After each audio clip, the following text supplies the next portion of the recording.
So Kayos Casting Directors, which Chris, Terence and I work for, has been going for 25 years, owned by Kay and Ross Lindsay. Mm-hmm. And I've been with the company for almost 14 years, although I was a feature film casting director before, from 2001. So yeah, like 19 years of casting directing. Chris, do you want to give your intro quickly? Yeah, I think I've been at Kayos. I don't know if this is 8th or 9th year. About 8, yeah. Yeah, 8th. And previously, before that, I worked for another casting directing company called Streetwise. Okay. And I actually got into the industry before that, doing street casting. So that was when we were needing to look for sort of untapped. It's almost become like the in thing now again, strangely enough, that the interest in people that are not necessarily with agents. We used to walk around the street and just find people and put them on camera. Yeah, so I think I'm also like 17, 18 years doing this sort of thing. Yeah. And then Terence also been 16 years with Kayos, also casting. So like literally we're the diehards who've been here forever and still going and still enthusiastic. And yeah, so and obviously there's other casting directors out there, there's other approaches and things like that. But a summary of some of our key things when working with cast coordinators, but working with anybody actually, is literally relationship. It's kind of everything. And I know it sounds so like, oh, everybody says that, but honestly, because the relationships go round and round, we've actually been doing an amazing interview process with some celebrities and stuff this week. And all of those people, we're going back 20, 25 years collectively, with them. And relationships we were there when they were starting out, or, I don't know how long each of you has been doing this, but it's that thing of like, honestly, in years to come, if you're a film diehard, you will still be around in some aspect. Either you'll be producing something or doing this or doing that. And those long-term relationships are just incredibly valuable, both with the actors, well, not just both, actually, actors, directors, producers, agents, and honestly, the number of cast coordinators that I worked with years ago who are producers at their own companies today, it's amazing. It's wonderful to see. So, yeah, very important. It's just that everybody has a role to play. And if we can all understand our role and empower ourselves by really owning that role.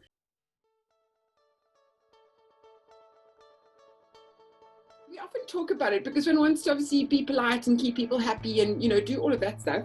But it's that thing of really understanding what you need to be doing so that you can feel strong in that. Because often, especially if one's doing service work, you've got international producers, director, local service producers, and that.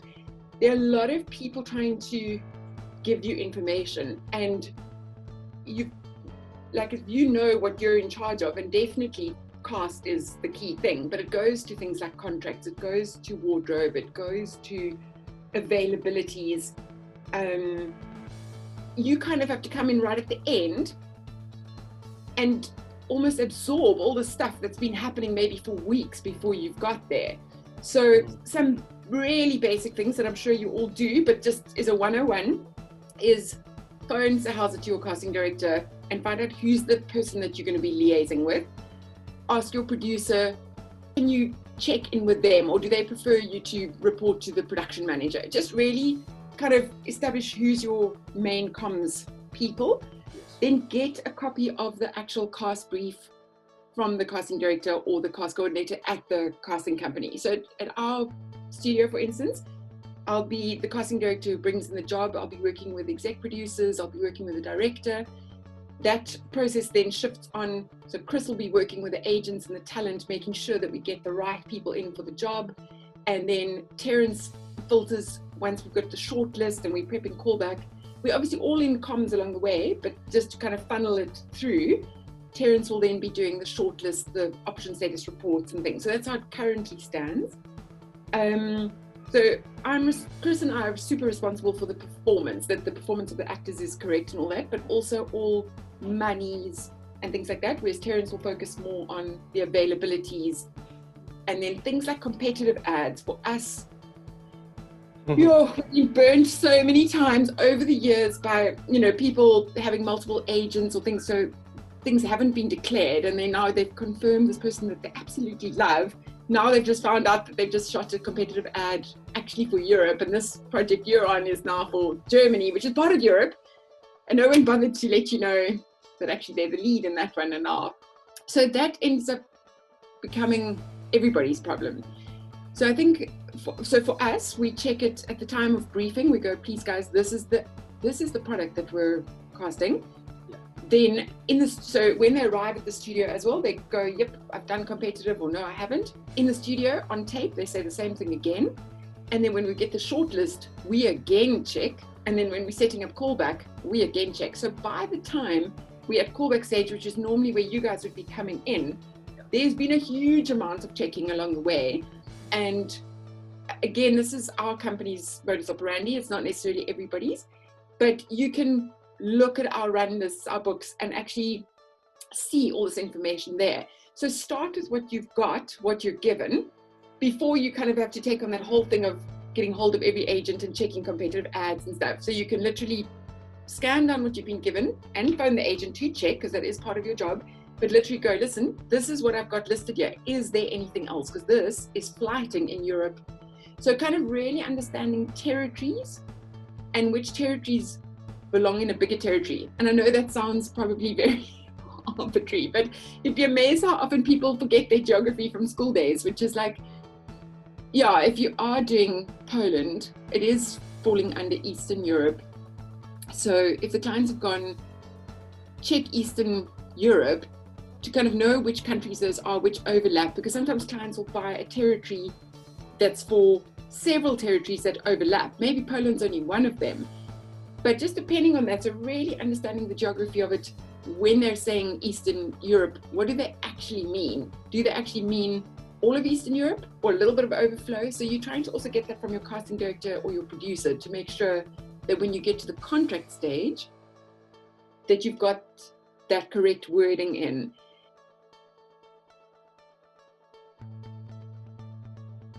I would definitely say the casting director's brief from us and the contracts are two really, really important things. Often people are getting to set without a contract, and that's literally putting production into a terrible place, because if somebody's on set and they've rolled camera and then only a contract's reaching the agent, and the agent suddenly going, oh, this clause you've put here is not the right clause, then suddenly the wheels come off, because suddenly somebody's going, we need to replace the actor, we can't afford that. Suddenly there's a whole nother story going on, which needed to have been ironed out long before the person got to set. And that's a place where you as a cast coordinator really have to step into your power, because you'll often find producers are so busy, they're busy, everyone's busy. So it's like, oh my God. But it's like going, cool, where's the format? Right on the first day of the job, where's the contract we're using? Cool, do a template, send it, get it approved, go, is this the right wording? Casting director has sent me the wording, I've compared it with what my producer's given me. Make sure that that thing is basically ironed out long before you get to confirmations. There's actually some bits here, just like you have to learn maths or you have to learn whatever, there's certain rules and structures in place. And if you know that law, because it's actually law and legal stuff, if you understand it, it makes your life tons easier. So I spend a huge amount of my life working with producers around usages and monies and stuff to really understand it. But I think it's something that's super helpful for everyone to know all the way through the process, and especially whoever's dealing with the contract at the end, because as Trent says, if they suddenly come and they want to increase the media or reduce the media, there's all sorts of complexities to that, but it's super interesting, actually, if one can kind of embrace it.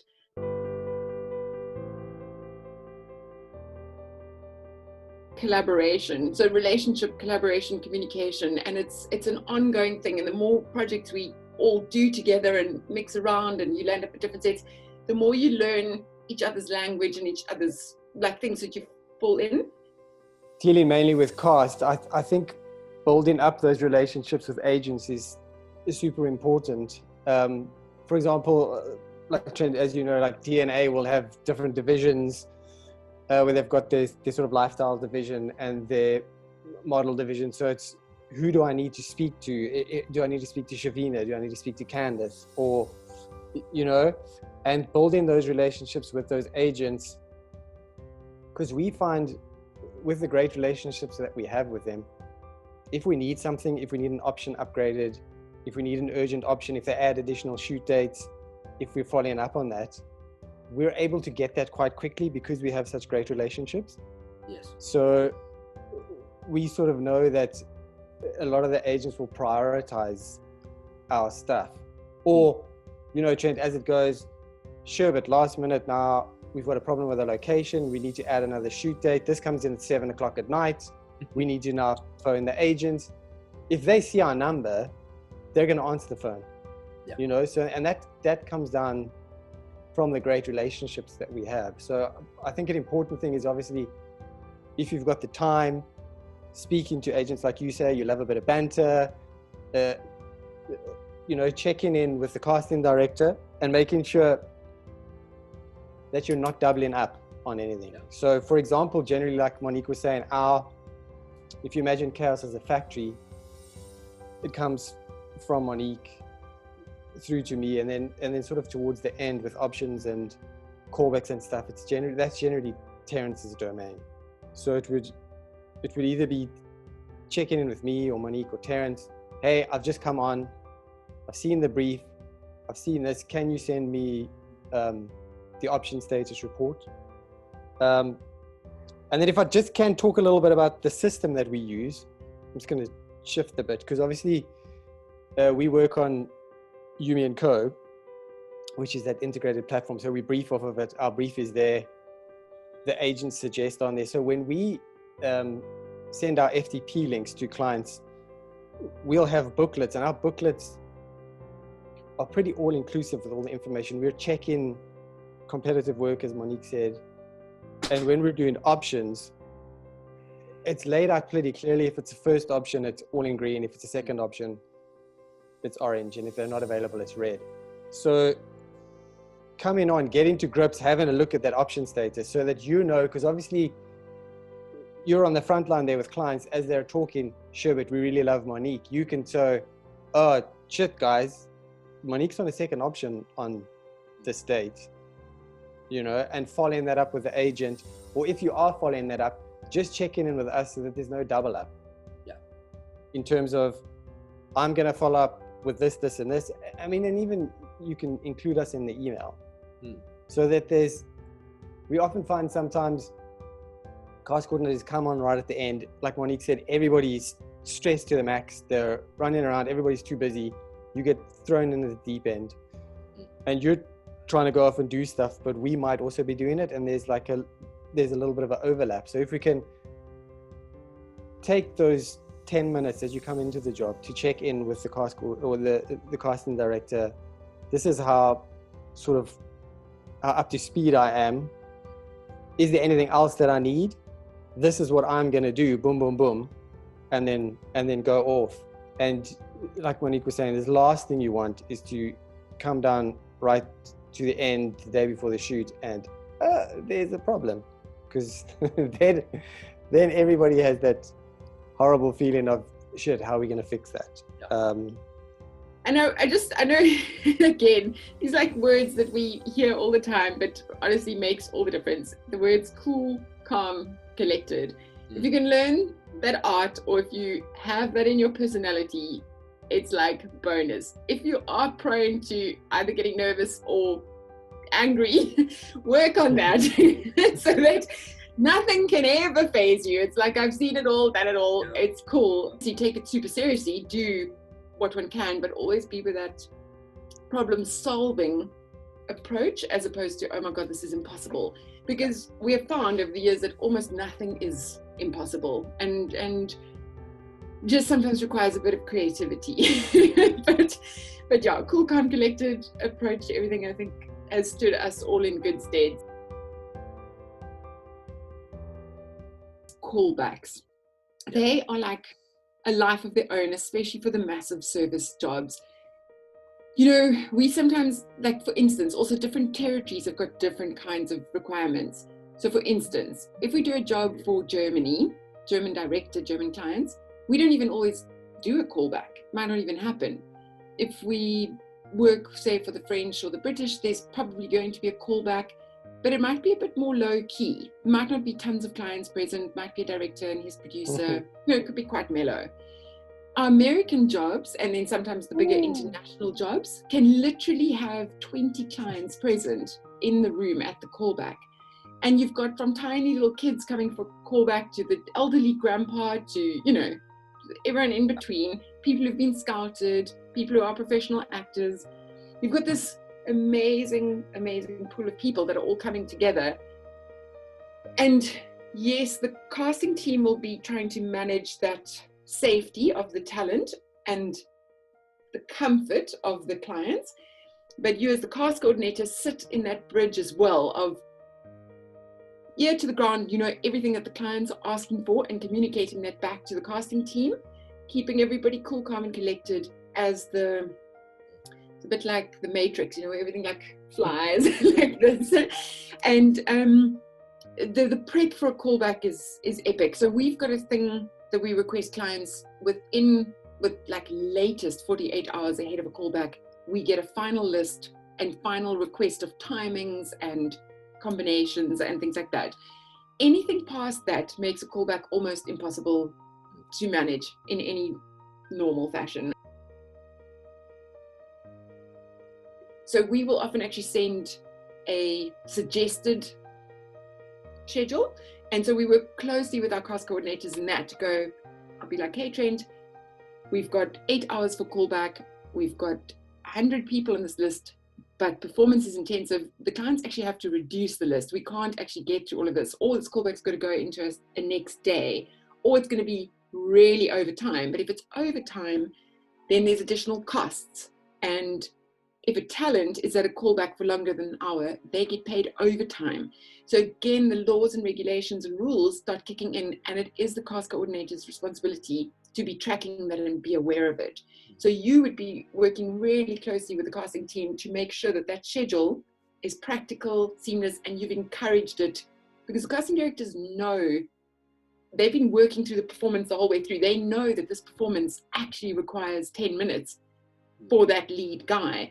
But over here, you can group 4 people in 10 minutes and get them in and out, because they've been doing the casting throughout the process. You know, for the director, he's had it in his mind, but actually translating it to now sitting in the studio and the talent there and coordinating them, they might not have translated that into real time. So that's where, again, the ownership from the cast coordinator is really key, because it's that thing of being able to go back to your producer and saying, listen, we've got 140 people on this list.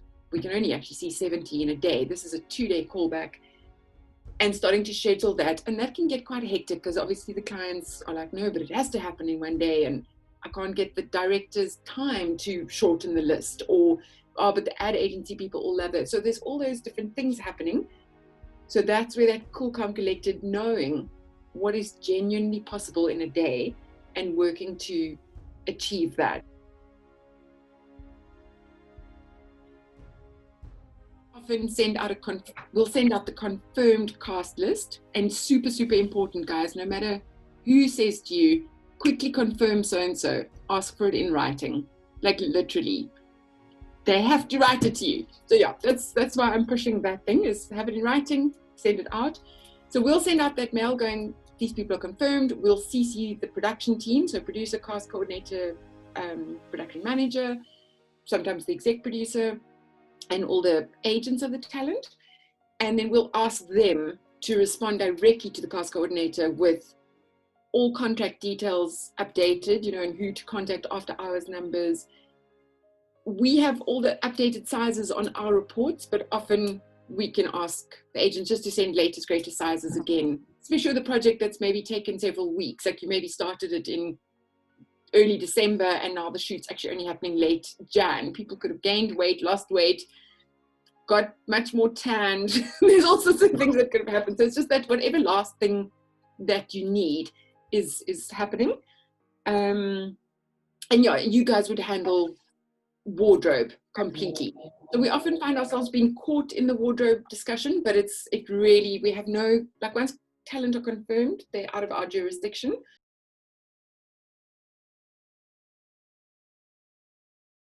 How our castings would look coming out like now in the near future. So Monique, I don't know if you want to talk a bit about that. Okay, cool. So under traditional, last 20 years of casting is people come to the studio, people are shortlisted, they then come back to the studio for a callback, they then go to wardrobe. There's all these different steps that happen. But obviously with the COVID situation and the post-COVID situation indefinitely, we have no idea how long it's going to be. There's this whole thing of social distancing. So because of day zero that we were dealing with 2 years ago already, or 2 and a bit years ago already, where, our industry also just came to an absolute standstill. We started looking at ways that we could still service clients, even if we couldn't have talent come to our studios because there was no water, for sanitation, cleaning, whatever. So for many, many years, we had actually been working with Skype when Skype was the thing. We'd done tons of work via Skype. But as technology had improved, we started embracing all the new platforms. And I think it was about April last year, we started using Zoom, actually, which now everybody knows. It's like a household name. Apparently even the Queen is Zooming her great-grandchildren. But it kind of wasn't really that well known at that stage. And we were getting actors and talent or whatever to come onto Zoom. And we've developed something we call our virtual studio. So they can be at home. They're getting directed by a casting director in their own home. So I could literally sit here and be like, hey, Chris, I need you to lean back a bit more, move your cap sideways, deliver the line a bit softer, deliver it louder. So all of those little tweaks, they're still getting directed. Whereas like a self-tape is quite a complex thing because somebody's got to understand how to film themselves, where to put it, then take that footage and we transfer it or something. I don't know. There's lots of interesting things to what happens to self-tape footage. We deal with it a lot. But we found that doing the virtual studio approach where we're actually directing is so powerful because now you're getting directed talent doing the things. Because we've had the discussion with the director. We used it on 53 of over 100 jobs that we did over this last season year. So it's already tried and tested. So as part of our give back with our producers, everyone's been working so hard to get us up to the level 4 where we can start industry again for the film industry. It's going, hey guys, we can do the virtual castings. Obviously, self-tapes are still possible for where that's not possible. And I know a lot of casting directors are looking at self-tapes. And then once we're actually allowed to the studio and talent are feeling brave enough to come to studio, then we've got the distancing in place, which we already put into place before lockdown because we had castings and callbacks when already we knew about the social distancing. So we'd already put it into place. And that is all the stuff you guys will have been seeing. It's like the hand sanitizers, masks on 2 meters apart, only one person in studio at a time. So we've implemented all of that stuff. And if a director and say a producer can come to a callback, because maybe we do the whole thing virtually and then bring them to callback, because we can't have big numbers in the space, we might then have to have the director and the producer at the studio and everybody else zoomed in to the studio. So there are a lot of different things that we've already been using over the last year, already put in place, and it works very, very well. And again, for cast coordinator and the casting directors to be in close comms around that is amazing, because you can iron out little things and also the other thing is we have to cast in Cape Town and Joburg, say. So maybe we're present with the clients in Cape Town in the studio, but the talent in Joburg are going to be zoomed in. So it's coordinating all of those kind of things, but technology has definitely been our friend. So, we've been embracing it, giving it everything we've got. The whole thing of being able to cast talent virtually, for us, if we needed to cast a job tomorrow, we can run it from briefing it out to callback stage or virtually. And even if we did the callback, it could be me sitting here at home, Trent is the cast coordinator in his house, the client's overseas, and the talent and the ad agency, everybody coming in and being able to see what's happening in that audition because of technology, and in that way taking away the risk. You know, there's a lot of fear currently around being around people or being where's that person been, and so for us, I mean, we're able to take that away totally, and then production would only need to really worry about from wardrobe and then on set. But I think as things move forward and as jobs start coming in and as productions start happening, the film industry are super adaptive, and with sharing of information, we'll figure it out, what works, what doesn't work, and move forward in that way.